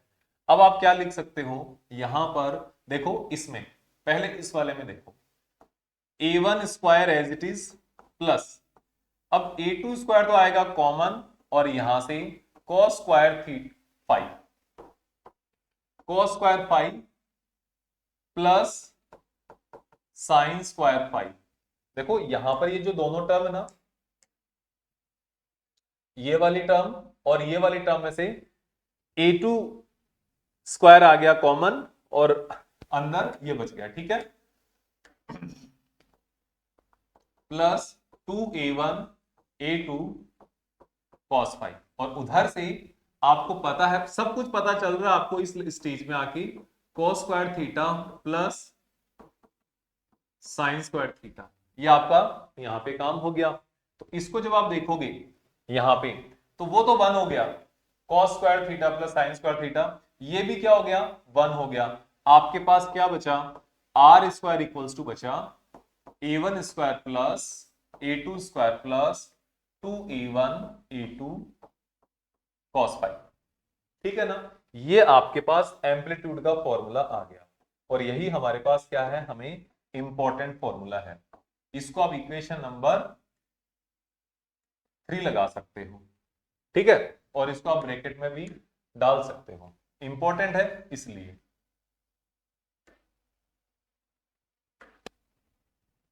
देन हमारे पास यह है कि यहां पर हमें इसका पेज एंगल भी तो चाहिए, हमने थीटा भी तो कंसिडर किया था पेज, और इसमें ये जो स्क्वायर में वैल्यू आई है ना, इसको आप टेंशन मत लो, इसको अगर आप चाहो तो यहां से r की वैल्यू भी फाइंड आउट कर सकते हो, है ना। यहां से आपके पास r की वैल्यू क्या आ जाएगी, A1 square plus A2 square plus 2A1 A2 cos phi का अंडर रूट आ जाएगा, इतना ही है और कुछ नहीं करना। अंडर रूट आ जाएगा तो इसको इतना करने की जरूरत नहीं है, आपके पास सामने ये आ गया, क्योंकि एम्पलीट्यूड हमें कैलकुलेट नहीं करना पड़ेगा डायरेक्टली, हमें यहां पर इसका वैल्यूज आ गई। अब हम बात करेंगे इसके फेज एंगल की। तो फेज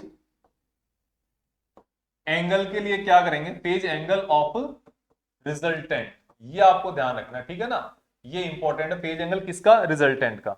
तो देखो यहां पर 2 डिवाइडेड बाई 1 कर देंगे, तो 2 डिवाइडेड बाई 1 करोगे तो आर से आर कैंसिल आउट, ये आ जाएगा टेन थीटा, ठीक है, और टेन थीटा हमारे पास इनकी टर्म्स में आ जाएगा। तो ये याद रखना, A2 साइन थीटा इधर, साइन फाई इधर है, A1 plus A2 cos phi इधर है। तो फेज के लिए हम क्या करेंगे, फ्रॉम इक्वेशन 2 डिवाइडेड बाई 1, तो ये आ जाएगा R sine theta upon R cos theta is equals to A2 sin phi upon A1 plus A2 cos phi। इतना एंगल ये इसके आगे है, इससे फर्स्ट वाली वेव से, तो ये tan phi, R से R कैंसिल आउट, और इधर बचेगा A2 sin phi upon A1 plus A2 cos phi। और यहां से अगर आप देखोगे पाई नहीं है, ये इधर टेन थीटा है ना, ये आपको थोड़ा सा ध्यान रखना है, दिस इज, फिर से ये आ गया टेन थीटा, और यहां से अगर आप देखोगे तो यहां से आपको मिलेगा theta is equals to tan inverse A2 sine pi upon A1 plus A2 cos pi. ये आपके पास यहां पर इसकी वैल्यू आ गई, इतना फेज होगा इसका और इतना इसका एम्पलीट्यूड होगा, ठीक है। अब हम इसके आगे की बात करते हैं, इंटेंसिटी की बात करते हैं। और किसी भी वेव की जो इंटेंसिटी होती है वो होती है, आपके पास इसका फॉर्मूला होता है किसका, इंटेंसिटी का, क्या, intensity I is equals to, यहां पर है आपके पास ये 2 पाई f square a square rho v. इसका मतलब 2 पाई कांस्टेंट है, एफ फ्रीक्वेंसी का स्क्वायर है, रो डेंसिटी का स्क्वायर, डेंसिटी है, वी उसकी स्पीड है, ए उसका एम्पलीट्यूड है। हमने यहां पे क्या किया है कंसिडर, हमने उस वेव का स्पीड सेम ले रखा है, कांस्टेंट ले रखा है, मीडियम सेम है दोनों का, तो ये कांस्टेंट है, और यहां पर एफ फ्रीक्वेंसी है, ये भी कांस्टेंट है, सेम है, ठीक है। तो यहां पर हमारे पास जो इंटेंसिटी है, that intensity is directly proportional to a square, और इसके साथ में बाकी सबको मिलाकर ये जो बाकी सब कुछ पूरा जो मामला है, मसाला है, ये क्या एक कांस्टेंट की तरह काम कर रहा है, के ए स्क्वायर। ये आपके पास किसकी आ गई, इंटेंसिटी ऑफ वेव, ये आ गई इंटेंसिटी ऑफ वेव। हमें इंटेंसिटी का इतना ही काम है इसके अंदर, और यही इंटेंसिटी हम फाइंड आउट करेंगे, ठीक है। तो इंटेंसिटी के लिए हम क्या करेंगे, ये जो हमारे पास इक्वेशन आई है ना, इक्वेशन नंबर 3, इस 3 नंबर इक्वेशन को k से मल्टीप्लाई कर देंगे पूरी इक्वेशन को। तो k से मल्टीप्लाई करने वाले इसके साथ भी किया जाएगा, इसके साथ, इसके साथ, इसके साथ, सबके साथ किया जाएगा। तो देखो क्या आता है, from equation number 3 multiply by k, ठीक है, ये आ जाएगा r square is equals to A1 square plus A2 square plus 2A1 A2 cos pi, यही था ना। इसके साथ k मल्टीप्लाई कर दो दोनों तरफ, k k k and k। इसको थोड़ा फिर से थोड़ा सुधार करके लिख देता हूं, k r square equals to k A1 square plus k A2 square plus 2 into, यहां पे मैं अंडर रूट के into A1 square under root के इंटू A2 स्क्वायर लिख सकता हूं क्या, k को हमने अंडर रूट के इंटू अंडर रूट के लिख दिया, उस अंडर रूट के अंदर हमने ये वाली टर्म भेज दी, तो ये स्क्वायर बन गया, ठीक है। ऐसे बनता है। और फिर हम यहां पर और अगर आगे बात करेंगे तो यहां पे क्या हो जाएगा, cos फाई। यहां पे क्या हो जाएगा हमारे पास, cos फाई। और इसके लिए अगर आप देखोगे यहां पर तो ये हो जाएगा intensity of resultant wave I, ये हो जाएगा intensity of first wave, intensity of second wave plus 2 under root ये इंटेंसिटी ऑफ फर्स्ट वेव, ये intensity of second wave cos phi. ये आपके पास इसकी वैल्यू हो जाएगी, ठीक है ना। ये आपके पास यहां पर इसका फॉर्मूला आ गया। अब हम यहां पर एक चीज और करते हैं कि हमारे पास अगर दोनों इंटेंसिटी, दोनों जो आपने सोर्स लिए हैं, दोनों से निकलने वाली वेव की इंटेंसिटी अगर सेम हो तो special case one, if I1 is equals to I2 is equals to I0, I1 I2 I दोनों इक्वल है तो हमने I0 की इक्वल ले लिया। तो यहां पे वैल्यू रखकर देखो, I is equals to I0 plus I0। और ये बता दो, ये ऐसे नहीं, मैंने ऐसे हवा में नहीं लिया है, ये वैल्यू किस में होता है, ये होता है in YDSC, in Young's double slit experiment, वहां पे ये होता भी है। तो ये आपको ज्यादा ध्यान रखना है, ठीक है। तो ये आपको काम करना है। तो plus 2 into under root I0 into under root I0 into cos phi, ठीक है। देखो कितना एफर्टलेसली हो रहा है ये, आई and I 2I0 plus 2I0, ये अंडर रूट I0 हो जाएगा इंटू कॉस फाई। फिर आगे इसको देखूंगा 2I0 कॉमन आ जाएगा, 1 प्लस कॉस फाई यहां पर बच जाएगा।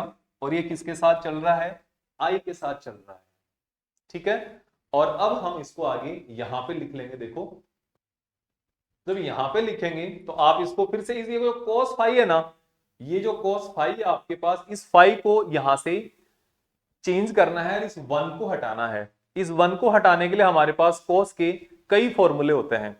cos के हमारे पास एक सबसे पहला फॉर्मूला है cos का, कौन सा, देखो एक तो होता है साइन 2a का फॉर्मूला, ये होता है 2 साइन ए कॉस ए, है ना। सिमिलरली cos 2a के भी फॉर्मूले होते हैं। cos 2a का फॉर्मूला, पहला फॉर्मूला होता है cos स्क्वायर ए माइनस साइन स्क्वायर ए। क्या इस साइन को हम लिख सकते हैं क्या 1 माइनस साइन स्क्वायर ए लिख सकते हैं, 1 माइनस कॉस स्क्वायर, इस साइन को 1 माइनस कॉस स्क्वायर लिख सकते हैं। तो इस माइनस के कारण कॉस प्लस का हो जाएगा, तो ये हो जाएगा फॉर्मूला फिर 2 कॉस स्क्वायर ए माइनस 1। और हम ये जो कॉस है ना, इसको भी क्या लिख सकते हैं 1 माइनस साइन स्क्वायर ए। अगर इसको 1 माइनस साइन स्क्वायर ए और एक माइनस साइन स्क्वायर ए पहले से बैठा है, तो 1 माइनस 2 साइन स्क्वायर ए। ये तीन फॉर्मूले आ गए कॉस के। तो यहां पर देखो, अगर ये +1 का है ना, यहाँ पे प्लस का 1 है, तो इसको हटाने के लिए ये -1 काम में लेना पड़ेगा।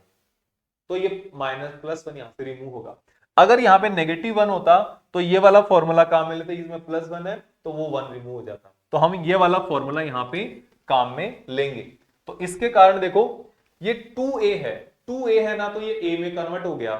तो ये अगर a होता तो ये a/2, ये जो एंगल है ना हाफ में कन्वर्ट हो जाता है मल्टीपल, एग्जैक्टली बात ये है। और यही आपको यहां पे काम में लेना है।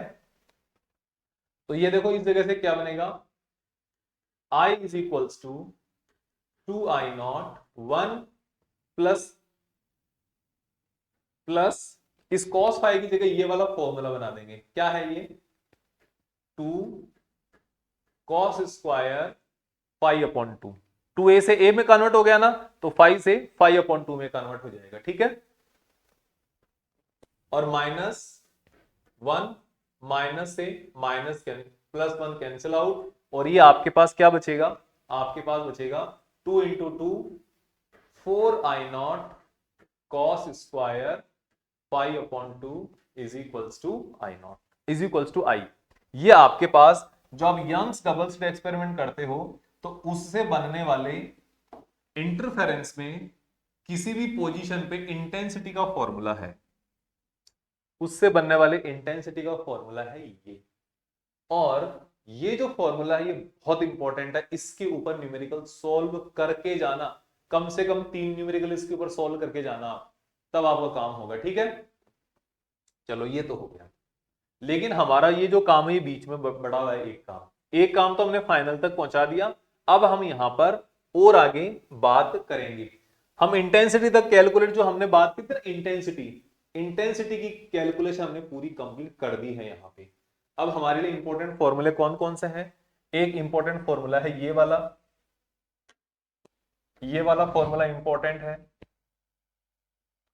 ठीक है, एक इसका एम्पलीट्यूड वाला फॉर्मूला इंपॉर्टेंट है, आर वाला याद रखना है, फेज वाला भी इंपॉर्टेंट है। ठीक है, और ये वाला भी इंपॉर्टेंट इंटेंसिटी। ये तो डेरिवेशन डायरेक्ट आ सकता है, ये आएगा तो आपको कॉस को टर्म यूज करके भी आ सकता है, साइन को टर्म यूज करके भी आ सकता है। दोनों का डेरिवेशन सेम होगा, बीच में थोड़ा बहुत चेंज होगा। अगर आ जाए कुछ याद नहीं आ रहा, ये कर देना, कोई नहीं देखेगा इतना। ठीक है, यस। अब हम बात करते हैं इसके बारे में आगे, types of interference. Types of interference में हमारे पास क्या है? सबसे पहला है हमारे पास कंस्ट्रक्टिव इंटरफेरेंस। कंस्ट्रक्टिव इंटरफेरेंस में क्या होता है? सबसे पहले ये देखो, कंस्ट्रक्टिव इंटरफेरेंस में होता है if when two wave superimpose on each other in same phase. Two wave superimpose या superpose in same phase. Same phase का मतलब एक साथ जब आके, और जो फेज डिफरेंस है यहां पर, पाथ डिफरेंस है ना, इसके लिए डेल्टा एक्स ये होता है 0, lambda, 2 lambda, 3 lambda and so on. और यहां पे जो फेज डिफरेंस आएगा फाई, उसकी वैल्यू होगी 2 pi upon lambda into delta x. वो कितना होगा? कॉरस्पॉन्डिंग लिख देता हूं, 0, 2 पाई, 3 पाई, not 3 pi, 0, 2 pi, 4 pi, 6 pi and ऐसे करते करते 2 एन पाई। आपके पास जो पाई का इवन मल्टीपल है ना, वो आए। इवन बनाने के लिए 2 से मल्टीप्लाई करना पड़ता है, वो आपके सामने है। ठीक है,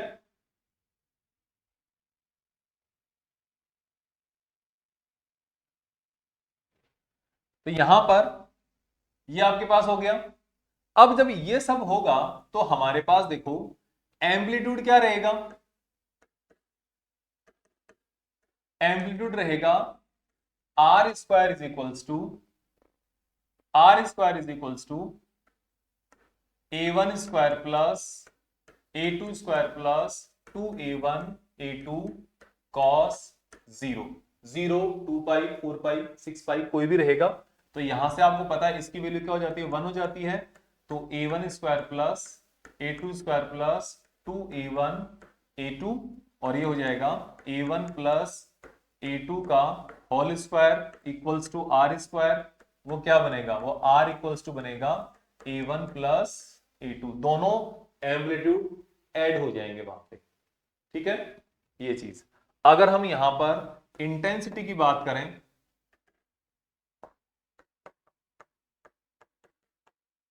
इंटेंसिटी की बात करने पर क्या होगा? यहां पर आप देखो I is equals to under root I1 under root I2 into 2 under root I1 I2 cos 5 और cos 0। cos 0 की वैल्यू फिर से क्या हो जाएगी? 1 हो जाएगी। और आपके पास ही आएगा I1 plus under root I1 under root plus under root I2 plus 2 I1 I2। और इनको आप देखोगे तो under root I1 plus under root I2 का होल स्क्वायर इक्वल्स टू ये। तो यहां पे आप अंडर रूट निकालोगे ना, तो under root I is equals to under root I1 plus under root I2, ये वाली वैल्यू हो जाएगी। ये भी इसका अंडर रूट हो गया, सम करोगे तो ये इंटेंसिटी का अंडर रूट ही आएगा, क्योंकि यहां पर एम्पलीट्यूड में ही आ रहा है। और एक और तरीका है हमारे पास जो हमने यंग YDSC वाले के साथ किया था, इन YDSC Young's double slit experiment. तो यहां पे I इज इक्वल्स टू क्या है, 4I0 cos square phi upon 2, यही है ना। तो फाई की वैल्यू 0 रखोगे तो क्या आएगा, cos फाई 0 रखोगे फाई की वैल्यू तो 0/2 0 आएगा, है ना। तो ये बनेगा 1, 1 का स्क्वायर भी 1, तो I इज इक्वल टू क्या आ जाएगा, 4 इंटू I0। अगर 2 पाई रखोगे तो 2 पाई अपॉन 2, 2 से 2 कैंसिल आउट, cos पाई बनेगा, cos स्क्वायर पाई बनेगा, cos पाई की बनेगी -1, लेकिन -1 का स्क्वायर है यहाँ पे, तो स्क्वायर होने के कारण ये क्या हो जाएगा, +1 हो जाएगा, और वैल्यू अगेन 4I0 ही आएगी। समझ में आया ना। तो ये आपका होता है इस तरीके से कंस्ट्रक्टिव इंटरफेरेंस में। फेज यहां पर अगर बात करोगे तो फेज एंगल आएगा 0। क्यों, अगर मैं यहां पर फेज का अगर आपको बता भी देता हूं तो आप देखो फेज एंगल कितना, A2 साइन फाई। अब साइन फाई की वैल्यू कितनी आती है, पाई की वैल्यू अगर 0 है तो साइन 0, 2 पाई है तो साइन 0, 4 पाई है तो साइन 0, ये 0 होने पर tan इनवर्स 0 की वैल्यू थीटा फाई 0 ही आ जाएगा, ठीक है। तो इसका कोई कहानी नहीं है। इसका ग्राफ ऐसे बनता है, ग्राफ बनाना यहाँ पे थोड़ा सा जरूरी है, मैं आपको बता देता हूं। देखो ये आपके पास एक वेव है, एक ये तो एक्सिस है, और इसी एक्सिस पर हमने एक ये एक्सिस कंसिडर कर ली, एक ये कंसिडर कर ली, और फिर हमने एक ये कंसिडर कर लिया।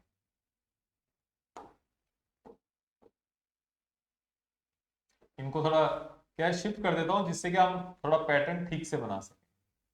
तो अब क्या है, यहां पर हमारे पास जो वेव्स आएगी, इनको ये भी बना देते हैं। ये इतना बनाने का होता नहीं है वैसे, इतना रहने दो, हम डायरेक्ट ही बना देते हैं, ठीक है, आप समझ जाओ।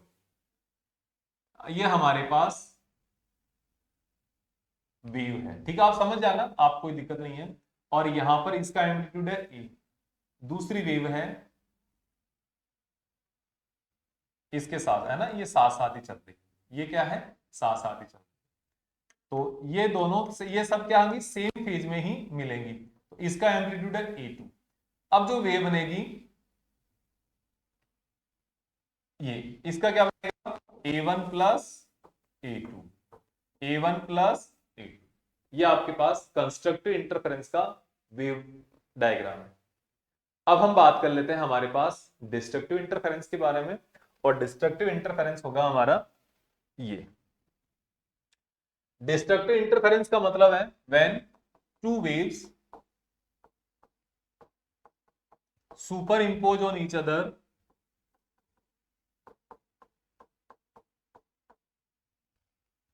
या superimpose on in opposite phase, in opposite phase, opposite phase में होगा। तो ऑपोजिट फेज होने में आपके पास जो पाथ डिफरेंस आएगा ना डेल्टा एक्स, वो कितना रहेगा, वो रहेगा λ/2, 3λ/2, 5λ/2, 7λ/2, ऐसे करते करते 2n -1 इंटू λ/2। अब मेरे को जब 12th क्लास में था ना, तो मैंने अपने सर से सबसे पहला एक सवाल पूछा यहाँ पे, सर ये λ/2 कर दिया तो 2λ/2, 3λ/2, 4λ/2, 5λ/2, 6λ/2 भी तो होना चाहिए।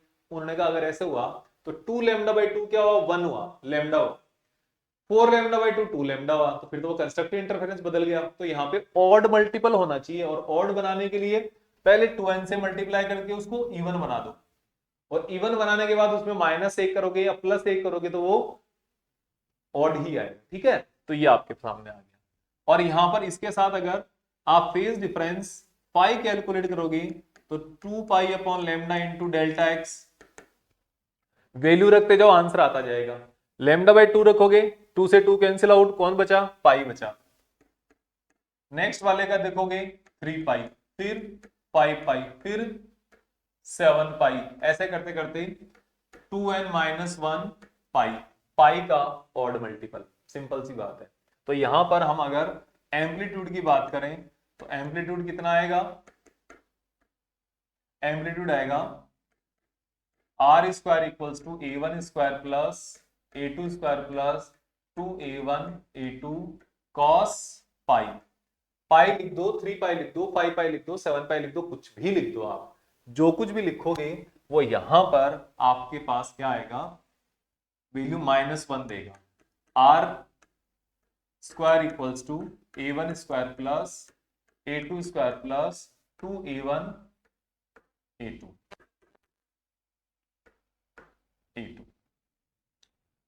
वो माइनस, उसके कारण -1 है ना, तो यहां पर ये वैल्यू क्या +1 नहीं आएगी, क्या आएगी -2a1 a2 आएगा। और ये इस पूरे फॉर्मूले को क्या बना देगा, ये बना देगा a1 माइनस a2 का होल स्क्वायर। तो यहां से बनेगा r is equals to a1 minus a2।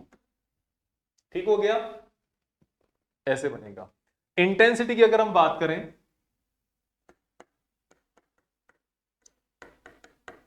Intensity, तो इंटेंसिटी के लिए क्या है, I is equals to I1 plus I2 plus 2 √I1 I2 cos phi, और I1 I2 अंडर रूट में आ गया, और फाई की वैल्यू फिर से कितनी लिखोगे, पाई लिखोगे। तो पाई जब लिख दोगे तो फिर आपके पास वो काम हो ही जाना है, कौन सा काम, वही वाला,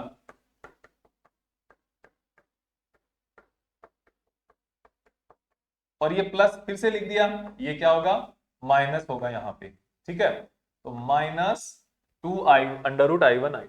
ठीक है, इसको जब आप सॉल्व करोगे तो ये क्या हो जाएगा, under root I1 minus under root I2 का होल स्क्वायर। तो ये क्या बनेगा, I is equals to under root I1 minus under root I2। और अगर इन YDSC जो हमने यंग्स डबल स्लिट एक्सपेरिमेंट में जो हमने कंडीशन ली थी, उस कंडीशन में क्या हो जाएगा, इन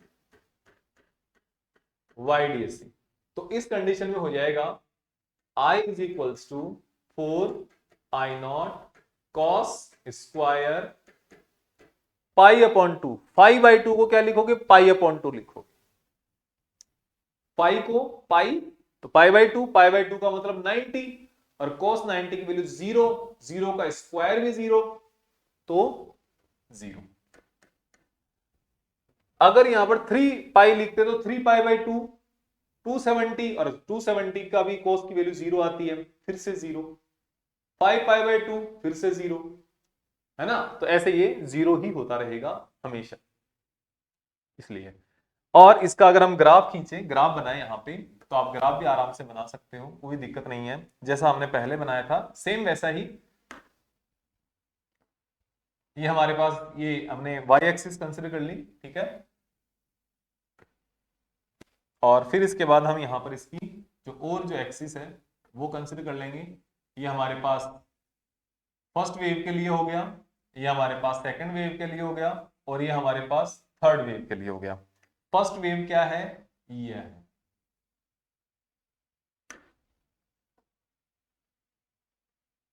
ये थोड़ा, ये, और ये वाला जो सेकंड वेव है ना, वो ये है, ऑपोजिट एक दूसरे के, और ऑपोजिट होने के कारण यहां पर जो रिजल्ट आएगा वो इस तरीके से आएगा, इस तरीके से आएगा, है ना। ये लाइन मैच होनी चाहिए एक दूसरे के साथ, हमने फ्री हैंड से बनाया तो इतना नहीं हो रहा, ठीक है। तो इस तरीके से आपको लेकर चलना है constructive interference and destructive interference, और इसके साथ ये यहां पे क्या है, फाइनल है ये। इसके अंदर जब आप यहां पे काम करोगे तो आपको यहां पर बिल्कुल अच्छे से, बिल्कुल समझदारी के साथ आपका रिजल्ट होगा, और यहां पर आप हर टाइप से काम आ सकोगे, ठीक है। कंस्ट्रक्टिव इंटरफेरेंस और डिस्ट्रक्टिव इंटरफेरेंस तो क्या कोई स्पेशल कंडीशन अलग से पूछी जाती है तभी पूछा जाएगा, लेकिन ये वाला जो फॉर्मूला है ना डेरिवेशन, ये वाला फॉर्मूला डेरिवेशन बहुत इंपॉर्टेंट है, ये वाला। ये वाला बहुत इंपॉर्टेंट है। ये डेरिवेशन कहां से कहां तक आना चाहिए आपको, वहां से फर्स्ट पेज से इससे लेकर वहां तक आपको आना चाहिए, तब जाके आपका ये काम बनेगा। और ये आने के लिए आपको यहां से जो मैंने जो बेसिक्स बताए ना इसके इंटरफेरेंस के, ये बेसिक से लेकर वहां तक आप जब काम करोगे तो अब आपको यहां पर ये काम होना पड़ेगा। तो ये सब आपके लिए है, आप इसको एंजॉय करो, इसके साथ आप और इसको लर्न करो, अच्छे से प्रैक्टिस करो। और प्रैक्टिस करने के बाद आप यहां पर हमारे पास आगे के टॉपिक्स आप पढ़ सकते हो। ठीक है, आगे चलोगे तो इनको साथ में करके हुए चल। तो अब फिर हम आगे देखते हैं, हमारा ये लेक्चर खत्म करते हैं यहां पर, और आगे हम नए लेक्चर के साथ, नए टॉपिक के साथ, नेक्स्ट जो टॉपिक होगा अपना वो होगा यंग्स डबल स्लिट एक्सपेरिमेंट, जो नेक्स्ट लेक्चर में करेंगे। आज के लेक्चर में इतना ही। Thank you very much. आप हमें हमारे वीडियो को शेयर करें, पूरा देखें आप अच्छे से, जब तक आपको समझ में आ रहा है। समझ नहीं आ रहा है तो हमें बताएं कि आपको क्या समझ में आया, क्या दिक्कत है। मैं आपको, मुझे पर्सनली आपको कॉल भी करना पड़ेगा तो मैं आपकी हेल्प करूंगा। और मुझे आप यहां पर अगर आपको नोट्स चाहिए तो नोट्स जो आप एग्जाम में डायरेक्ट लिख सकते हो, कोई एक्स्ट्रा फालतू चीजें नहीं है वहां पे, कोई एक्स्ट्रा मटेरियल नहीं है कि भाई बस पेज भरने के लिए आपको 700 पेज के नोट्स दे दिए, ऐसा कुछ भी नहीं है। आपको जो एकदम मिनिमम रिक्वायर्ड जो नोट्स है वो आपको वहां पर अवेलेबल है, और उनसे आपकी बोर्ड एग्जाम में मिनिमम आप मानोगे तो नियरली 50 मार्क्स तो केवल नोट्स से आ जाते हैं, 50 से लेकर 55। अब कोई बोलते हैं मेरा 70 अगर आ जाएगा, तो नहीं आएंगे 70, 45 से 50 मार्क्स के बीच में नोट से मिल जाते हैं। लेकिन मैं गारंटी लेता हूं 35 की, 35 से 40 मार्क्स गारंटी के साथ आएंगे। फिर 45 से 50 के बीच में आते हैं, हर साल आते हैं, लेकिन मैं उसकी गारंटी नहीं लेता। ठीक है, तो आप यहां पर वीडियो को देखें अच्छे से और कमेंट करें, करके बताएं कैसा लगा वीडियो। खराब लगा है तो खराब करके बताएं, अच्छा लगा है तो अच्छा बताएं। ठीक है, तो हम आगे बढ़ते हैं। Thank you very much. Next lecture में मिलते हैं, बाय।